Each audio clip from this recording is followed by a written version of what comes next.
in the first few years, in fact, till I became a senior, gender played really no part in my experience as a junior. Maybe it was a matter of great privilege, because I started off with Justice Malhotra's office, where she was an AOR, and when there was a last minute SLP to be filed and prepared, I would work till 2 a.m., 3 a.m., and there was no consideration of that you are a female lawyer, and therefore you will not stay later for work. So in terms of work being given, experiences that I had as a junior, I think I had the best of experiences, and gender really did not play a part, which I mean, it is my privilege that it was so. But I hope that is a privilege that I can share with many of my juniors now, with the number of women increasing. And that was also because of the path walked by people like Kamini ma'am and Indu ma'am and Indra Jaising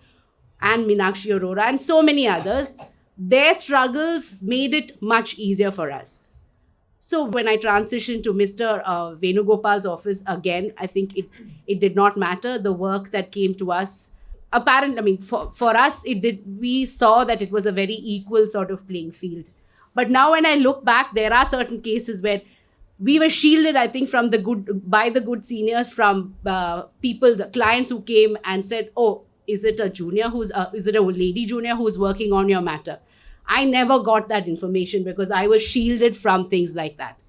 But thereafter, I think when we became, as a senior advocate now, where you're more in a position of authority, I see that there is a pushback, because people are okay with you reaching a certain level, but beyond that, there is a certain circumspection whether you should be allowed.